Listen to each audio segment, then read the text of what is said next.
When he first got out, did a lot of people stop by to see him? Everybody stopped by to see Pac when he got out. Everybody. Anybody you can think of. Queen Latifah. Oh my God, Queen Latifah, some of the Wu-Tang. I mean, all the artists that you heard on those records, that's how those people got on the records. The All Eyes on Me record and the Machiavelli record, they were stopping through then. And one of the visit that was probably the most was when Faith came to see him. Oh, okay, you were there, right? For sure I was. What happened when she came? Well, when she came, she got out of the car and they went out and got a bunch of luggage out of the car. Like this big Louis Vuitton chest was filled with like clothes and jackets, a lot of stuff for Pac that she had bought him. And she bought him a bunch of gifts. A bunch of gifts. So Faith bought Tupac gifts. A whole lot of gifts. A whole lot. So this was before they met up at the club and did the song then? Oh, for sure. That was around the same time. They were at the club. They had been at the studio already. Oh, this was already after they recorded? Yeah. No, this was right before they recorded. Right before they recorded. I think this led up to it because she had came, if I'm not mistaken, she recorded that day. Okay. If I'm not mistaken. What were you thinking when you seen her with all these gifts and that's Biggie's wife? Were you like, what? I mean, that was something everybody was kind of used to around Death Row too. Like, it was something, but, the way Suge got back at you was to sleep with your girl. So to see somebody else's girl in the studio was just something I was acclimated to. It wasn't nothing special. She was just, she was somebody else. How much do you think she spent on Tupac? Man, she had at least $50,000 worth of clothes in that chest.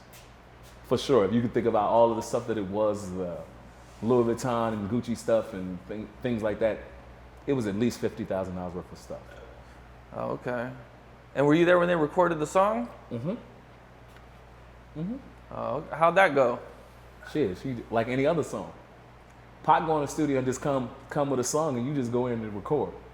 Pac was always in the B studio, I was always in the A studio. So just if Pac wanted it on there, he wanted a girl on there, you going in the studio because, you wanted to be on this record because it was the most anticipated record, coming out.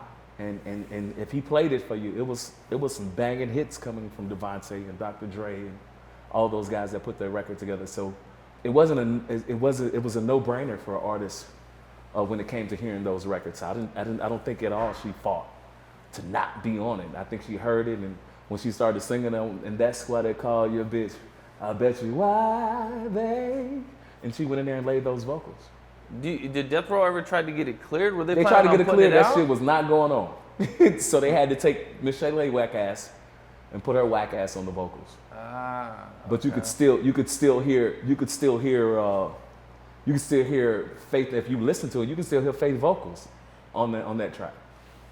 My bad if somebody gonna get in trouble for that, but Faith, they use some of your vocals anyway, and I know you know it. Oh, she's like under there. Yeah, on that Miss Shaylee can't sing, so the pretty singer was her.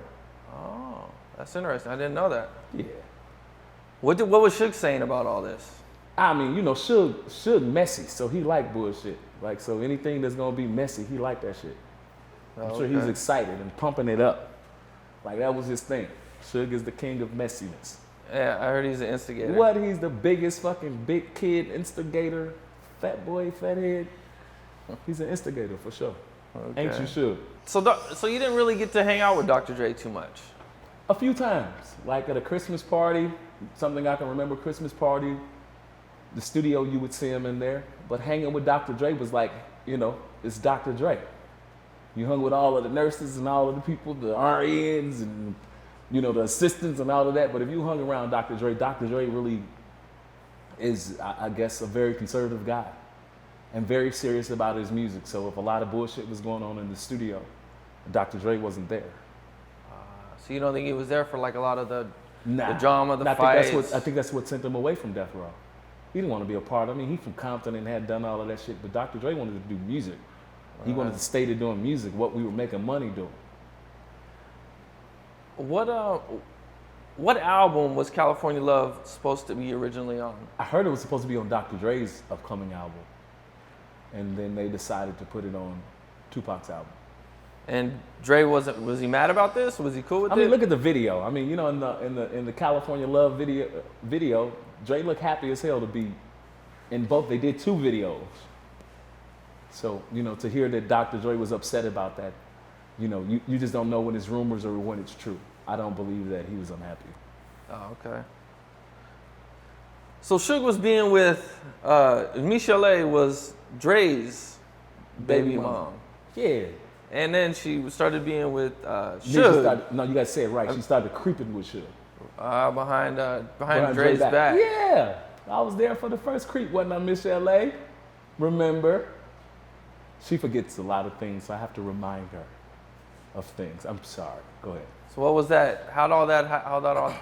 I mean, it was cool. At this time, she was a drunk. So, I guess she was into drunk pussy at the time, so I don't know. Okay.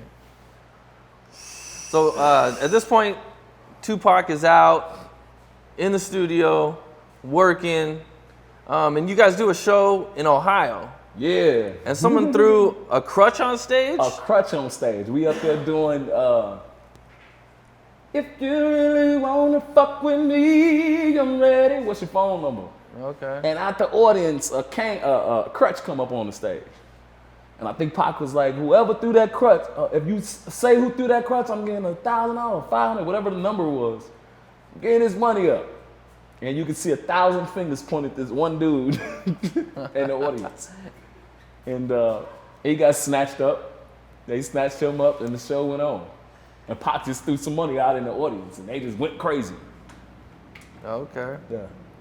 After this, Tupac brought you on stage during his performance on Saturday Night Live. Yes. How was that? Incredible. Who didn't see Saturday Night Live? Like, it was a show that's shown live, and to have that opportunity, I was scared as hell if you could see, you know what I mean? It took for Big Sight, to tell me to get up. I was just sitting there, you know what I mean? Because I wanted to not say too much. And he's like, man, get up.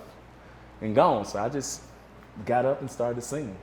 And Pac was so high where he forgot some of the words to the song, and that's when he gave me the incredible shout out.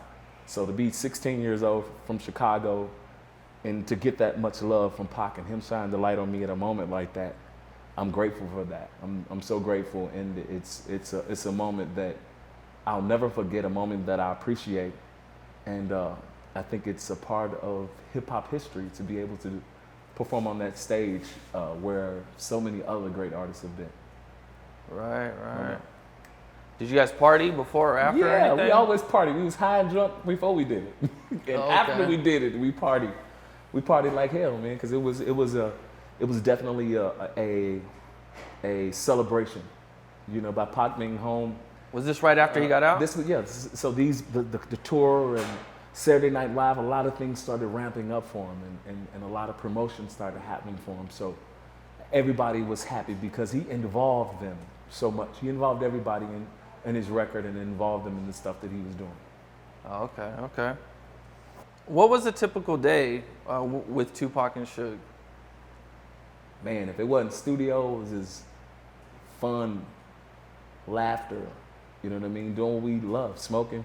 What would be like one of your memorable times that you guys had? Pac was a funny dude, like, as far as, joking and things like that.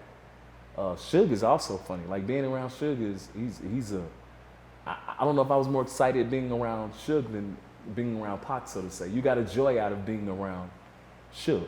And I'm sure Pac did as well because, we wasn't hanging with the workers. We was hanging with the man that made all of the decisions. The man that, you know what I mean? If we said we wanted to go to the carnival, we shut the whole fucking carnival down and we go. You know what I mean? We go to Six Flags, and there's nobody else over here on that side. We go to the restaurant, we're the only people in there. We go to the mall. I remember going to the mall 3 a.m. in the morning. Who the fuck calls Foot Locker and tell them, okay, we coming, and call all these stores and say we coming, and the managers is in there sitting 2 a.m., 3 a.m. in the morning waiting for us to come in, and we go in there and shop 2 a.m. in the morning and leave out with clothes and things like that, just to see those fringe benefits that came with being with Suge and being around Death Row and the things that it bought so much. You hung out with DJ Quick a lot in the studio. Yes, sir. Do you have any favorite times in the studio with him? That's my brother. He's such a technical genius, a musical genius. a great heart, a great spirit. I've learned so much from being in the studio with DJ Quick. Do you have a favorite experience that you? Every moment went higher. It's not like I can pick one, from his DJ Quick and cook his ass off. From eating his food to him picking up a flute, damn near trying to get a sound out of it, or him playing that triangle in the studio, making that, the tick tick tick thing on those tracks, just to watch him in action and work. And to know that he's such a humble dude since the time that I've met him until the last time that I've seen him. He's such a humble dude. Much love and respect to DJ Quick, a true legend. Okay. And my brother.